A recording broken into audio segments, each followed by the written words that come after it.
یہیں پہ آج کی قسط کو ختم کرتے ہیں. اس کے بارے میں ڈیٹیل آپ علاؤالدین کے بارے میں اگلی قسط پہ رکھ لیں. اگر آج بتاؤں گا تو یہ پروگرام لمبا ہو جائے گا. کل سے انشاءاللہ بشرط زندگی کل آپ کو باقی کا اس کا حصہ بتا دوں گا کہ علاؤالدین خلجی کے ساتھ پھر کیا ہوا.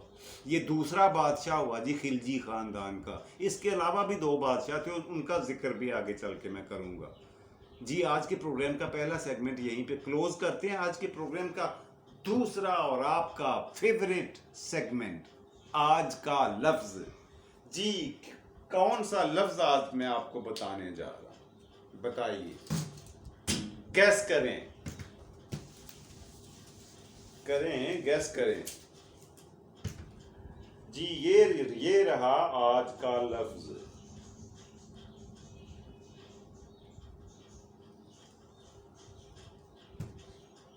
جی یہ کیا لکھا ہے میں نے, کوہرام.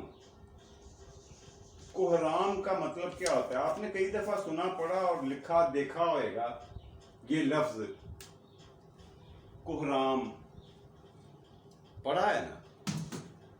اس کا مطلب بتائیں گے آپ؟ آتا ہے کسی کو؟ ہاں کئیوں کو پتا ہوگا. اس کا مطلب ہے کسی افسوسناک واقعے پہ شور و غوغا ہونا, ادھم مچا ہوا ہونا, انتہائی شور برپا ہونا, اسے کہتے ہیں کوہرام مچا ہوا تھا. اچھا آپ ایک کام تو کریں, کوشش کریں, اردو کی ڈکشنری جو بھی آپ کے پاس اویلیبل ہے اس میں یہ لفظ تلاش کریں اور پھر مجھے بتائیں کہ اس کا مطلب کیا ہے. یہ کام کریں گے آپ؟ نہیں, کوئی نہیں کرے گا, اتنی زحمت ہی کوئی نہیں کرنے والا. میں بتا دیتا ہوں آپ کو ڈکشنری میں یہ لفظ نہیں ملے گا, اس لیے کہ یہ لفظ اصل میں ہے ہی نہیں. یہ بگڑی ہوئی شکل ہے اور لفظ کی, اور وہ ایک لفظ نہیں ہے, 2 الفاظ ہیں اور دونوں فارسی کے ہیں.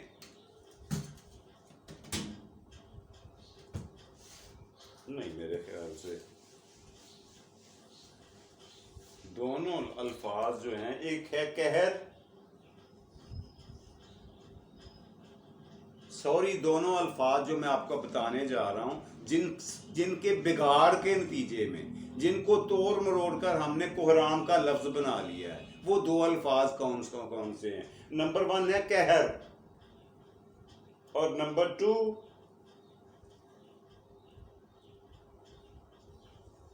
عام. قہر عام. قہر کا کیا مطلب ہوتا ہے؟ قہر کا مطلب ہوتا ہے غصہ, تشدد, غضب, اسے قہر کہتے ہیں. اور عام کا مطلب کیا ہوتا ہے؟ جو ہر جگہ ہو, بہت زیادہ ہو, عام ہو. تو یہ 2 الفاظ کا اصل میں یہ الفاظ تھے دونوں عربی زبان کے. یہ قہر عام الفاظ بگڑتے بگڑتے بگڑتے بگڑتے اب ہمارے پاس اس شکل میں پڑے ہوئے ہیں, کوہرام.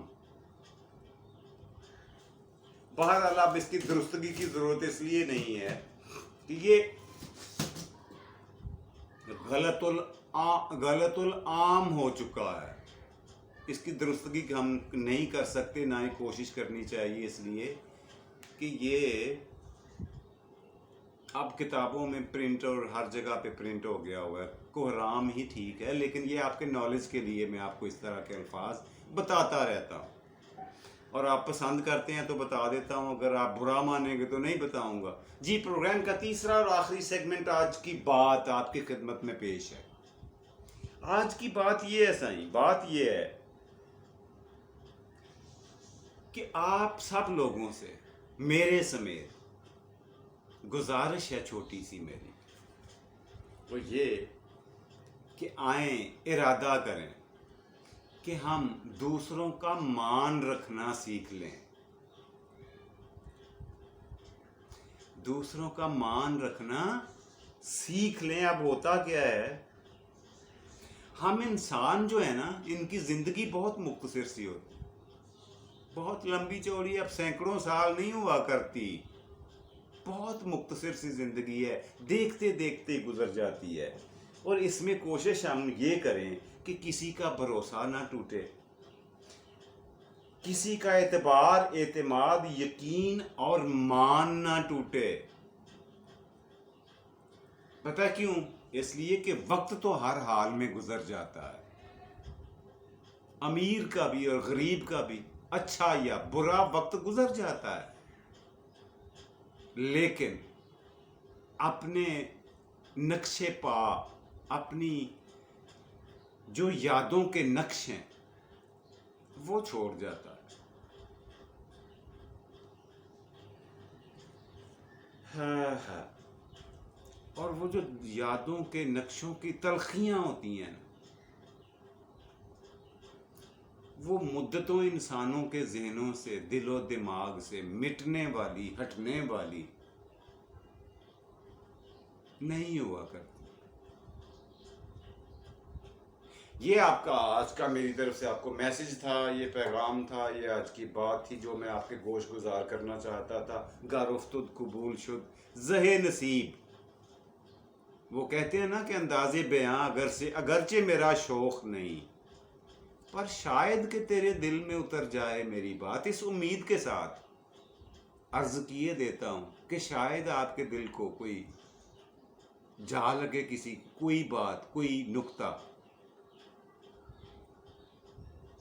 بہرحال مجھے سمجھانا تو نہیں آتا، پڑھانا بھی نہیں آتا، لیکن جو کچھ بول سکتا ہوں وہ بول دیتا ہوں۔ میرے تھوڑے کہے کو زیادہ سمجھا کریں۔ جی آج کا پروگرام یہیں پہ ختم کرتے ہیں۔ اللہ جل شانہ ہوا آپ کو آسانیاں عطا فرمائے اور آسانیاں تقسیم کرنے کی توفیق دے۔ اپنا اور اپنے پیاروں کا ڈھیر سارا خیال رکھا کریں یار۔